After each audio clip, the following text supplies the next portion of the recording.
Hello, you lovely ladies and gentlemen, my name is Mangus, and today I welcome you guys to a very funny video.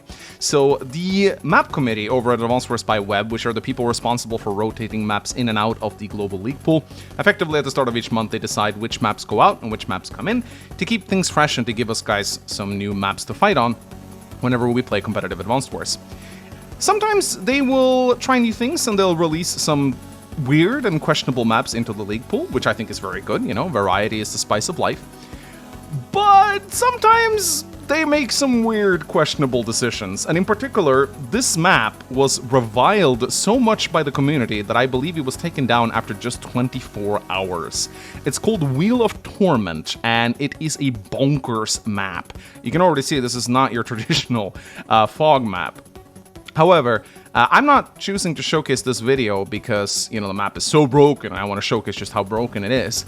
But I actually discovered that Sonja was incredibly good on this map, which is very weird because that's not normally the case.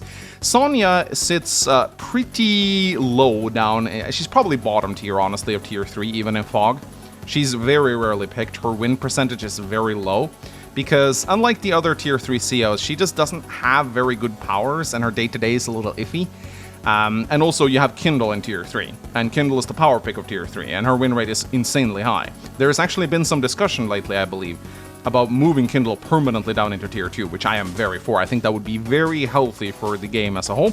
I know it would piss off all the Kindle fanboys, you know, with their Kindle main accounts. Oh no, my 80% win rate is gone. No, now I have to play with other COs that are actually balanced.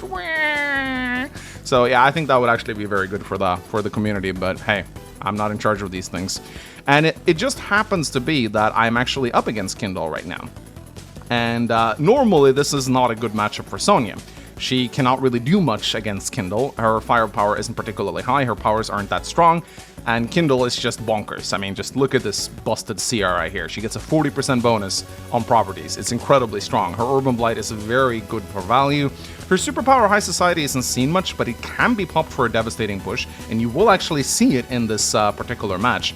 So, but Sonja is really good on this map, turns out. I would actually say she's the strongest tier 3 pick on this particular map, which is not normal, but very fun. And I'm going to show off exactly why Sonja is so damn strong.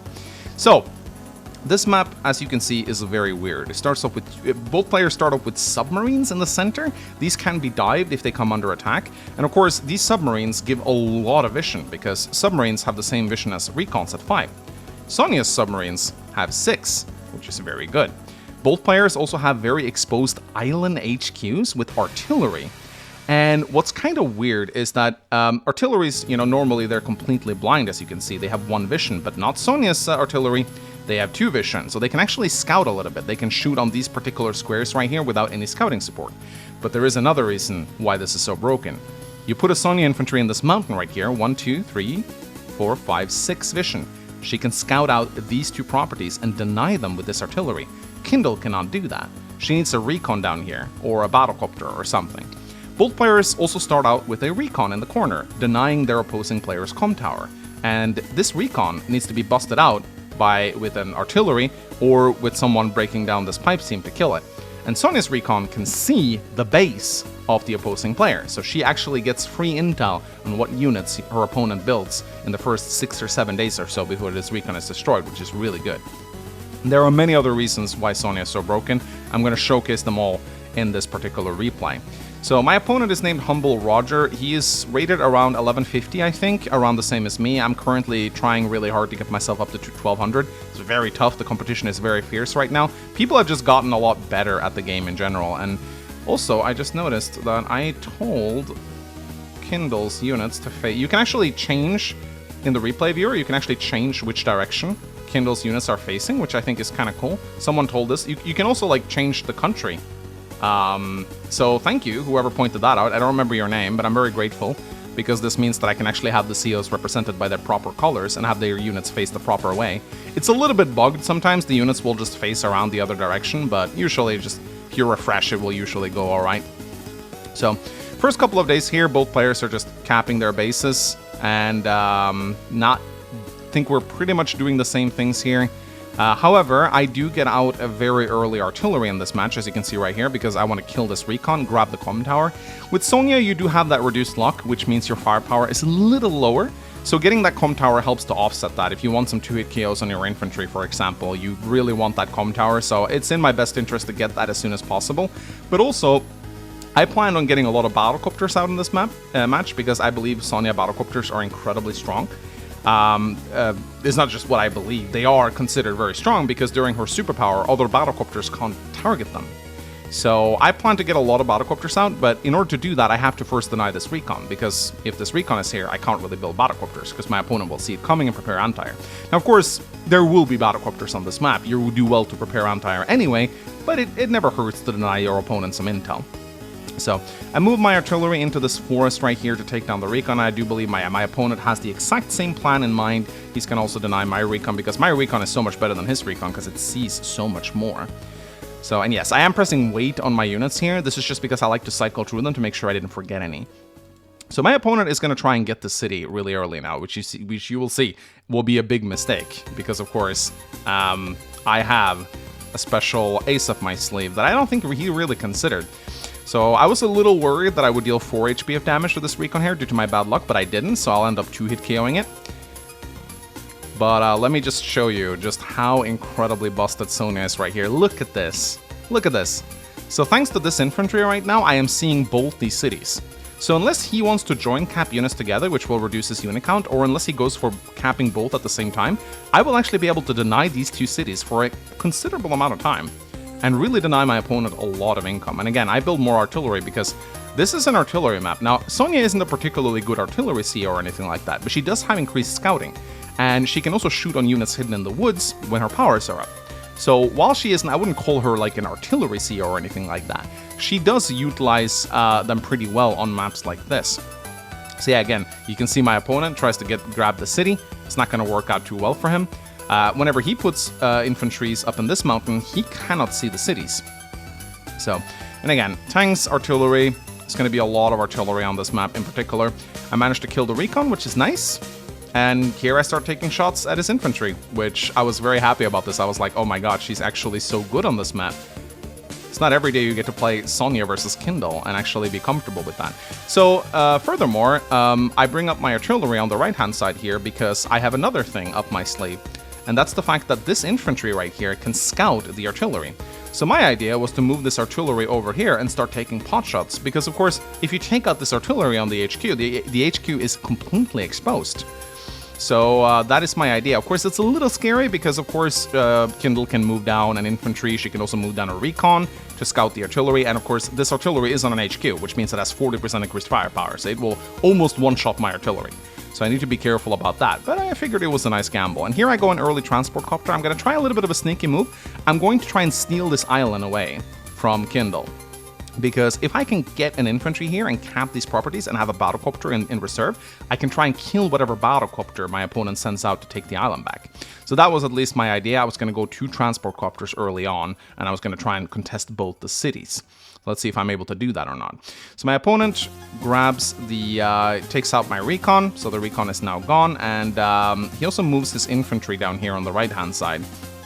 So I do see this though. Again, you see the extra vision is really crucial for Sonja on this particular map. And he also moves this artillery. I don't really know why he moved this artillery there. I would probably try and move it out to the sides, maybe. Maybe he didn't want me to scout it. And here comes the battlecopters. There's going to be a lot of battlecopters on this map because they are just incredibly strong. With these little, like, rivers here, or ocean tiles, I guess, there's a lot of safe spots for your battlecopters to hide behind, where the anti-air cannot catch them. So, again, moving my transport copter, the idea is to move it here, and then move it here, and then drop off an infantry here next turn. I am up against Kindle, who can deny caps with her powers, so we'll see how that goes. So, here I take a shot at the infantry, and I move my artillery behind the infantry. I was tempted to try and take some shots at the artillery here, but it would have been easy for my opponent to like just dart past with the infantry, scout the artillery, and shoot on it. So I decided to instead place the artillery on this very nice location right here, which is a kind of like an empty missile silo, so it gives it 3 defense points. And it also covers like a very integral area. It covers the entire shoreline right here, so it's going to be very hard for my opponent to bust through here. And I'm also moving up a tank in response. So And I do believe, yeah, here comes my battlecopter. I'm going to follow this transport copter with my battlecopter and try to sneak the island. Or try to sneak the island out from under Kindle's nose, effectively. Of course, my opponent does have a battlecopter, so I need to be careful. Infantry comes in, shoots at my infantry, but keep in mind, what's so great about Sonja is the fact that her 1 HP infantry is still marked as question mark for the opponent. Now, your opponent can scout how injured this infantry is if they know their damage values, because of course if the infantry is on a city, they can check the damage calculator and they can see, wow, you're losing a lot of defense due to being low on HP. But as long as the infantry is on a shoal where there's no defense, the enemy actually cannot know if it's a 1 HP infantry or a full HP infantry. So it's very important as Sonja to save those low HP units and use them as shields on roads and shoals to confuse your opponents. So in comes the tank. Again, there's going to be like, this is kind of like a strong side, weak side approach, where this is my weak side, this is his strong side, this is my strong side, this is his weak side. There's going to be like a big clash, but neither players are really going to try and venture into the center because, again, you just get scouted by the submarines. Any aggression is doomed to fail, which is why I think a lot of players find this map to be very stalling. Now here we go. I take a shot again, denying his city. I was very happy about this. And I was tempted to like destroy the infantry, but then I like a little voice in my head was like Deegis saying like, Mangs, don't kill your infantry. And then I was like, okay, Deegis, I will not kill my infantry. So I didn't. See, I take care of my infantry, everyone. So, and I build another artillery. Really should be getting out an anti-air. I think I do get an anti-air out this turn, but my artillery gets a shot. I am revealing my artillery though, but I think it's worth it. I mean, the artillery is there to get kills, right? And again, using my 1 HP infantry as a wall. And preparing my tanks for the eventual aggression that's coming my way. And there's the anti-air. You gotta get out the anti-air very early on. Now, I do believe that my opponent did a slight mistake by attacking this pipe seam with his battlecopter, because that kinda... I remember seeing that something struck the pipe seam aside from the artillery, and I was like, I think that's a battlecopter, actually. So instead of moving the battlecopter down south and trying to get some harassment in, he instead actually opted to go for the pipe seam, which I think is a bit of a mistake. Now here, I capture the lab. Don't ask me why. It's a compulsion. I know there's no point in doing it. I just wanted to do it, okay? Don't bully me. It's my OCD wanted to grab it. And looks like there's a little bit of a replay glitch right here. It looks like the pipe seam didn't break correctly. So I guess even the replay viewer isn't perfect in this regard. But it should probably refresh itself on the next turn, so... So again, he does not join cap. My opponent does not join cap here, but he continues to cap here. Or, no, actually he does join cap, but this is not good enough because I still have the artillery here. So I'm not entirely sure why he thought that would be a good idea. Moves his artillery into the woods right there. Pretty nice. Follows it up with a tank. You can see both players are not really pushing over the shoal just yet. We're just preparing our forces. So, and here I do my little sneaky maneuver. Now, of course, he does see the transport, but I don't really care. So... Boom. Now, I was hoping that he would have like a transport here ready to take the island or something, because that would have gotten him trapped. So, and once again, I deny the city again. He can join cap again, but that's 2 units that he's lost due to join capping. So it's kind of scary to do that.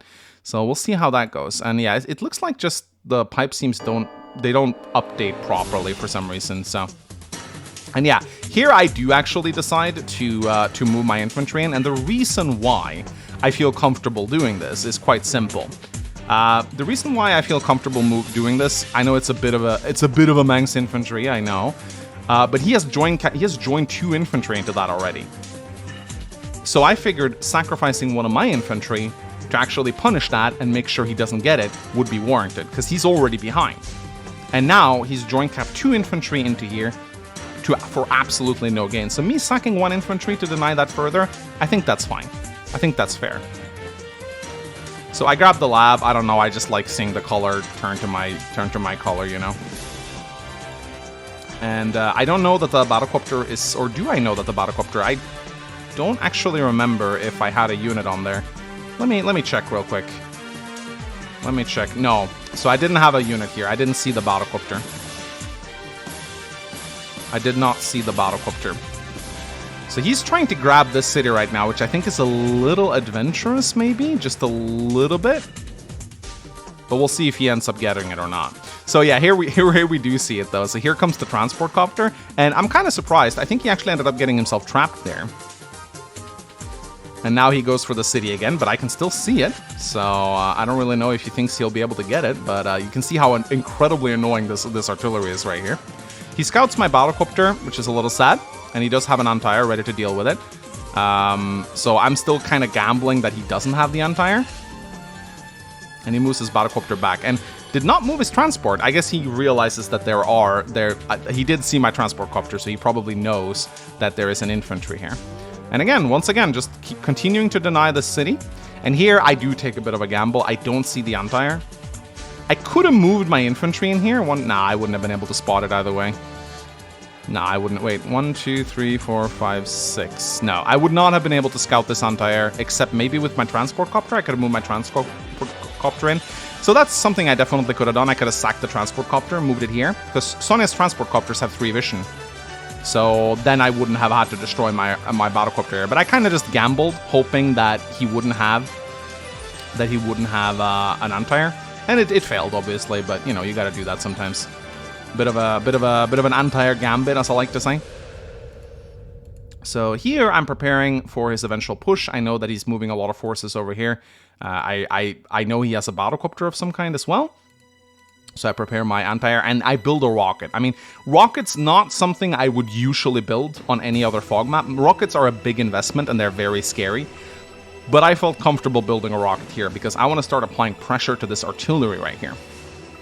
And you can also see I'm moving a lot of artillery. I got so many artillery over on this side. Look how easy it is to defend with artillery on this particular side of the map. You plonk an artillery down here, and it covers both of these 2 properties. You have an artillery here and a unit here. It covers this property. It's just impossible to attack.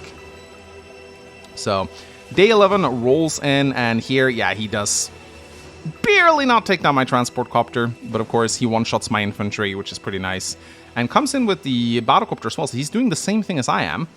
He's taking the gambit. He does get my battlecopter, which I was a little bit sad about, but he also traps himself, which so I was really happy about this. I was like, oh my god, this is so funny.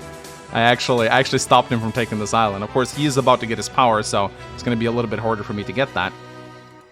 But on the next turn, you will see a very well-executed Sonja normal power, which is not something that usually happens. I was very happy with that. So, day 12. Here, I see the battlecopter and I see the artillery, and there is an infantry hidden in this woods. So what do? Well, first I capture the property.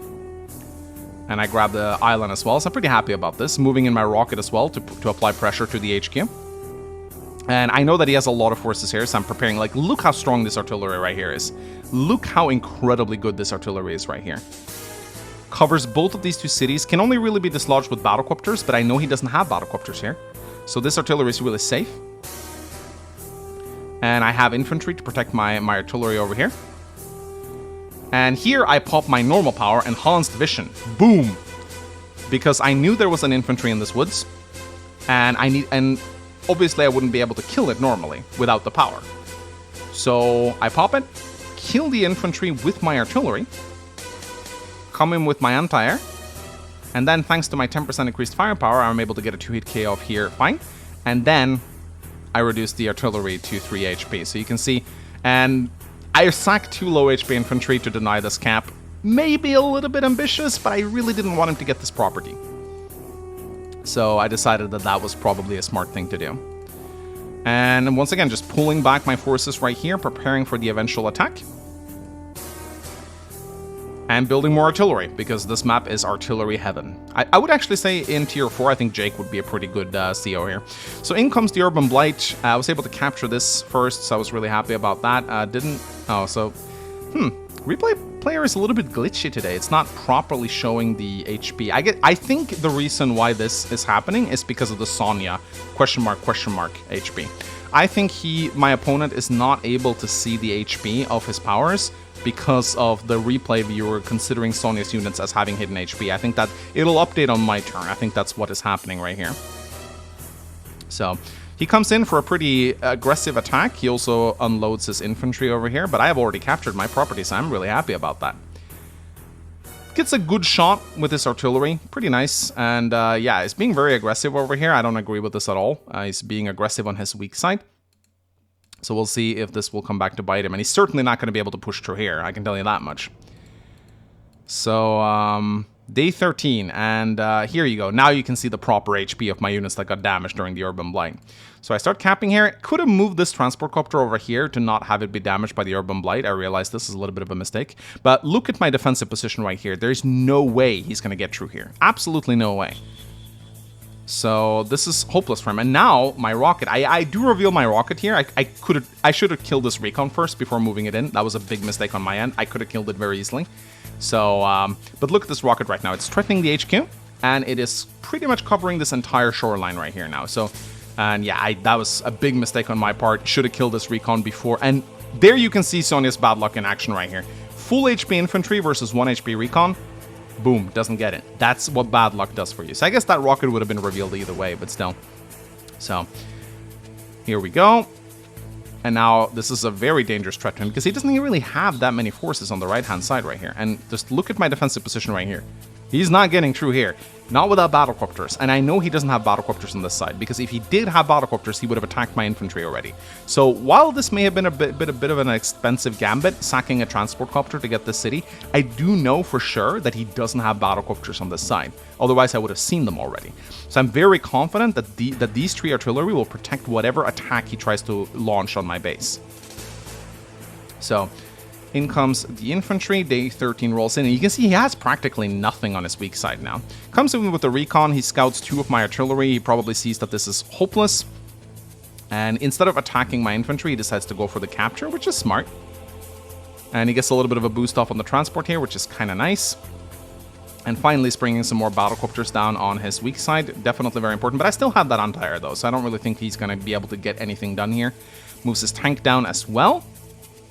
And now he's actually front switching. So here I see, I have this little handy notepad app that allows me to take notes on the matches in real time. And here I can see that he's front switching everything he has to the right side. So I knew that he was going to try to attack everything. He's not going to go through here. Like, there's no point. And he's not going to get any of these properties either. So there's no point in that either. But I knew from his movements that he was going to front switch everything he had over to the right and try to attack this side. But it's very hard to front switch on this map because it's not very easy to move units from one side of the map to another. You have this pipe seam right here. They have to go like all the way down here, or they have to go this way. You really don't want to attack here because again, this sub will see everything that's coming. You can place like an artillery down here, and it's just impossible to break through. But here, I kind of missed that a little bit. I attack the artillery, and boom, the HQ is now completely exposed. And look, I got a transport copter on the way here. So what does this mean? Well, it means he has to build a rocket. Because I have battlecopters here. Now, of course, I do realize this looking at the replay right now that I'm just giving him a free battlecopter kill here, which is not fantastic. So probably shouldn't have done that. Probably should have just been more patient because, of course, battlecopters do get that 40% extra firepower bonus from the HQ. So yeah, a bit of a noob mistake right there. Shouldn't have done that. I kind of just sacked the battlecopter. I could have just waited and killed the artillery the normal way. But hey, you know, it's easy to say with the power of hindsight when you see both players' vision. And yes, ladies and gentlemen, I built a missile. Why do I build a missile? Because I realized that as long as he has battlecopters hovering around his HQ right here, then I can't really do anything against them. But if I'm able to plonk a missile down here, then I can pretty much control the entire airspace. Also, look at the vision of Sonja's missiles. 6 vision. That missile will illuminate the entire area. And here I even start to attack to interrupt this cap a little bit, just to be a little bit annoying. Might as well get a little bit of mileage out of my infantry, you know? And I'm pretty much clumping my entire force up into a death ball here, and I'm just going to start inching my units slowly forward right here. And I'm also preparing an artillery welcoming committee in case he decides to attack here anyway.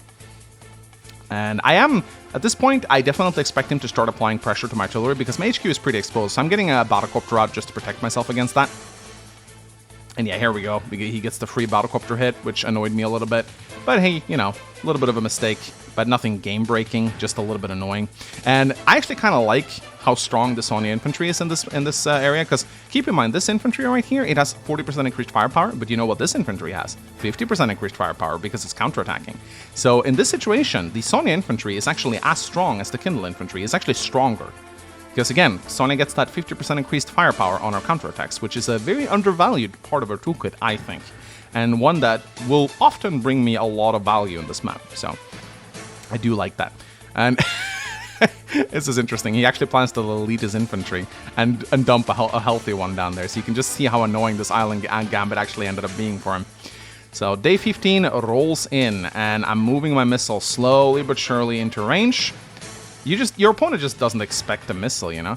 And I'm moving my anti-air over here because I'm like, all right, okay, you want to move infantry into the center? Well, I'm just going to kill them then. You can see my position is incredibly strong here, and I even move in with a tank here because I believe he's front switched most of his forces over to the right. That's not actually the case, but I'm actually moving forward a little bit here just to be a bit ballsy, because if your opponent front switches away, then that means you can push forward. So never miss an opportunity to push forward when your opponent is front switching. So, but yeah, I'm just taking this chance to just kind of heal up my units. Urban Blight might be coming in next turn, but I didn't think it would, so I felt comfortable putting my units on properties now.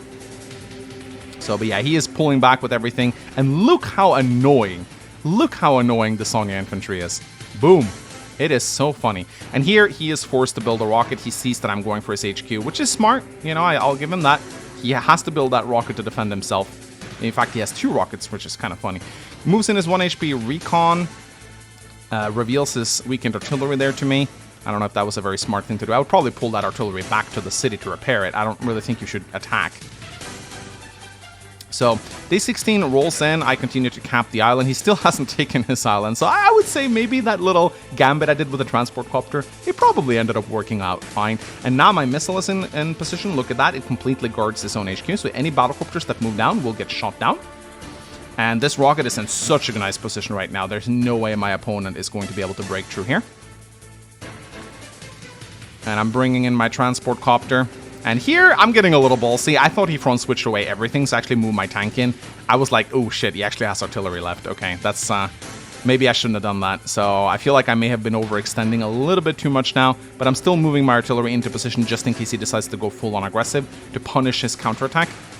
Start to get a medium tank out because, you know, I need some meaty units. I still haven't, neither player has built a single medium tank yet on day 16, which is kind of incredible. And look at this, I am actually denying his capture with my Sonja infantry right here. That is incredible. So he actually has to delete his infantry and bring in a healthy one. So the amount of headache he had to go through just to get this island, I think it was definitely worth it. Boosts his infantry, and now his rocket is in range, which is really nasty. So I definitely have to be careful. He's, I don't really know what he's doing with his tanks here. He's planning to move them around on this side. So you can see the roundabout route that he needs to take just to get those tanks into position. So again, really hard to attack on this particular map. But to my surprise, he does not attack my tank with his artillery. He actually moves it away, which I thought was a bit of an odd decision, but interestingly enough, you know, maybe he was just really worried I was going to push up with some tanks. But I don't really understand. Again, I don't really understand why he insists on having this artillery right here hidden in the woods. I would just move it back to your city and repair it, man. Like, 3 HP artillery is not worth anything, so... But here, I actually decided to move my artillery back. It's still in range of the rocket, but I figured maybe in case this rocket was here, I decided to move it away. But I'm just, you know, moving my missile into position, and now the missile is perfectly in position. And I also don't think he's scouting it, so he doesn't know that I have the missile. So now I'm going to try to bait in the battlecopter and try to shoot it down to get some value on that missile. And I decided to take one final shot with my infantry here just to delay his capture of that city by another turn. So again, how many turns have I delayed these 2 cities now? A pretty long time. I think the transport copter was definitely worth it. I think it's earned itself in now, not just by giving me money, but by denying him money. So in comes the Urban Blight. Boom. And now it's actually showing properly, which is interesting. He kills my artillery, and he also gets a really nice shot on the battlecopters. I was a little bit annoyed there. I was like, okay, he's actually moving in pretty hard on my HQ right now. I do need to get some units to defend. And here comes the transport. So he's actually going to try and take my HQ right now. But I did build a rocket, and thank God for that. This rocket can move onto this island next turn, where it has perfect coverage. I just got to make sure I get rid of this annoying battlecopter. But at this point, I'm definitely sweating a little bit because he's actually out-tempoing me on the HQ rush. So, yeah, and he also has this rocket perfectly in position to deny me from capping his HQ, which is pretty scary. So day 18 rolls in, and despite knowing that he has, I think I can pretty much, I know he has a rocket there, I'm still deciding to go for it. Because I want to drag in his battlecopters into my missile range. And I also move in my battlecopter to try and take out any further battlecopters that I'm seeing him come towards me. And I'm using infantry on this mountain to guard my rocket, so that his battlecopters. This pipe seam also very good for defending this rocket, because aircraft can't fly over pipes for some reason. Don't ask me why. And here I'm doing a little bit of a dumb move. I know he has rockets in the area, but still I'm moving my medium tank in just to kill. Yeah, this was a stupid move. I don't know why I did this. Absolutely pathetic play. I thought this was. I guess my reasoning for doing this is because I knew his rocket was here. I didn't realize he had a second one in the forest. So I was like, oh, this thing is safe, and if he moves in this battlecopter, I can shoot it with an anti-air. But of course, I didn't know that he had an extra rocket, so that ended up being a very bad thing. And again, moving in all of my rockets, Urban Blind just got popped, so it's safe for me to place units on properties for a little while longer. And you can see just how many artillery I have in this position. The missile is ready to shoot down any battlecopters. I decided to actually take out his recon with my tank. I know this is sacking it. I know he has units here. But I decided, you know, denying your opponent vision is actually pretty crucial in matches like this. So I decided, you know what? I'm going to sack a tank to kill the recon to make sure that he doesn't have that vision. Because that is actually going to hinder him a lot in this attack. Because vision is king in these engagements. So day 18 rolls in, he shoots on my infantry as I expected, killed my tanks, I'm pretty sure. Moves in this rocket very aggressively right here. So he's being very saucy with his rockets. Shoots on my medium tank. I got very annoyed when I saw that. I was like, oh my god, that is not good for me at all. And finally he moves his artillery back on the city. It's about time, but I do believe it's a little bit too late to do that. You can see I have a very nasty force coming towards him. So this is going to hurt him quite a bit. And he's building a lot of battlecopters now, which is, you know, that's definitely the safe thing to do. I do believe he's about to get hit really, really hard. Here it comes, ladies and gentlemen. A counter break. So, this is a great power for many reasons. Battlecopter engagements, whenever counter break is popped, no longer viable. So you can't attack Sonja battlecopters with your own battlecopters during counter break. If she has bombers, anti-air can no longer target the bombers. And of course, almost any other engagement that Kindle wants to take is really tough. Even tanks on tanks, not going to work very well during counter break. Infantry versus infantry, forget about it. So first thing I do, deny the capture of the HQ. And now my rocket is getting a really good shot off right here. I'm bringing in my battlecopter here. Of course, I saw now that there was an anti-air. If he didn't have this anti-air here, then this battlecopter would have been really, really, really strong. Really strong. Because without anti-air to take down a battlecopter, these battlecopters would have just killed themselves running into my battlecopters. So I was very happy about this. But once I saw the anti-air, I was like, ah, shit. I guess I'm losing that anti-air now, but this is okay. You know, I'm still threatening the HQ with more infantry. I'm basically forcing this rocket to fire on the HQ every single turn. So I'm happy to keep this up, and now I'm setting up my units for a very, very strong artillery counterattack, because he is definitely going to counterattack me now. And one thing I really like to do in Advanced Warfare by Web is to attack and then set up your forces for a counterattack, goad your opponent into attacking, and then hit them really, really hard, which is what is about to happen right here. So day 19 rolls in. He finally takes the city on day 19. And here he moves in with a bunch of units.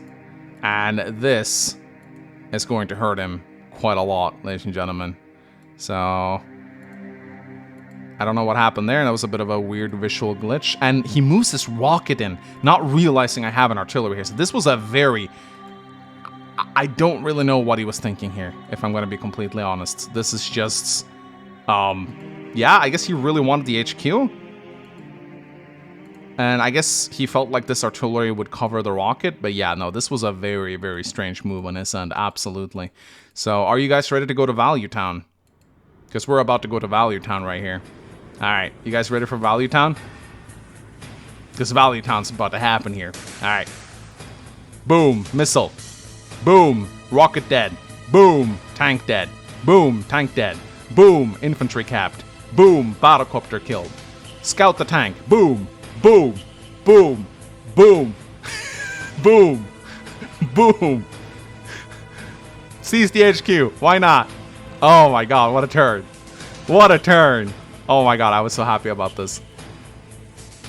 Oh, now that was a sweet ass turn. Look at that superpower already. That's how hard Kindle got shellacked right here.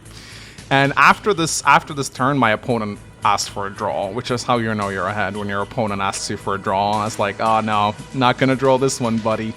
So yeah, look at the value right now. Pretty insane. 47 unit count as well. I'm very ahead in the unit count. So he actually does not pop any powers this turn, which I thought was very weird. I guess he got a little tilted from that turn. Didn't pop his normal power or superpower or anything, which I thought was odd. I guess he kind of just had given up after that turn, but he did try one additional push after this, I remember, with the superpower. I thought it was this turn, but apparently it was not. But yeah, at this point you can tell he's kind of tilted because he's not playing well at all. He's kind of just like throwing his units away. And even I get a pretty good shot on the battlecopter there as well. So you can really tell that my opponent is kind of demoralized right now and not really playing well at all. Here, out comes the bomber as well. However, he does pop his High Society now, if I remember correctly. No? There we go. See, I pops his High Society. Bit of a weird move. Kindle Superpower, not that good. 3% extra firepower per property. It can be used for some pushes. So he comes in with his battlecopter here. One-shots my artillery to his credit. It's a pretty good push. Kills my battlecopter as well. Gets a couple of good shots off here. Like, not a terrible counterattack, but I think he would have been better off just popping Urban Blight twice. I think it would have given him more value overall. Kindle's High Society is just not a very good superpower, honestly. It's not very good at all. So, at this point, I come in with a counter break, and at this point, yeah, the bomber doesn't give a shit about anti-air anymore. It will just go ham. And at this point, I build a black boat. Why do I build a black boat? Because my rocket's out of ammo. I'm like, and I even drop a mech down here. Not because I have any, like, I don't think this mech will be able to kill the rocket or anything. I just want to see what he has. And so I figured, you know, why not? You know, I'm ahead, so why don't sack a mech and a transport to get some scouting intel. And at this point, the match is pretty much won. So I'm just gonna rush through it. Like he actually kept going for quite a long time after this. As you can see right here, I'm mopping in right now. I'm just like cleaning up everything. But he kept going. I think until like day 26 or something. I remember being a little bit annoyed. Like, hey, come on, man, just resign already. And you know I won, but he wanted to keep going. So at this point, I don't really think the match is all that interesting anymore because you can see it's pretty much just me mopping up his units. So I hope you guys don't mind me just like swooping through the last couple of days here, because at this point there's not really any way you can come back from this, as you can see. Like, just look at our value and unit difference. It is insane. But so yeah, I do believe he goes on, gets another Urban Blight in. I do believe I think he goes on for 2 additional days after this. So I mean, to his credit, it wasn't a bad defense, but as you can see, like, once I've snowballed to this point, there's very little my opponent can do to actually fight back. And there we go, he actually resigns. So yeah, not gonna say that I played perfectly, and my opponent certainly played far from perfectly, but I thought it was a kind of a funny showcase of a map where Sonja actually was incredibly strong. And I'm a little sad to see this map rotate out. Like, unlike everyone else, I actually kind of enjoyed my match on it. I thought it was an enjoyable match. I kind of liked to see a map where Sonja actually beats Kindle, you know? But I get it. People don't like stalling maps, and this map is very stalling. So I understand why it was rotated out, but I'm happy that I got to play at least a single game on it. I will always remember you, Wheel of Torment. You will always have a special place in my heart. I hope to see you again. Maybe I'll bring you back for a tournament. Anyway, guys, I hope you enjoyed this silly little video. Sonja fans, give me a like and a comment. Kindle fans, unsubscribe from my channel and go away. I'll see you guys next time. Bye-bye.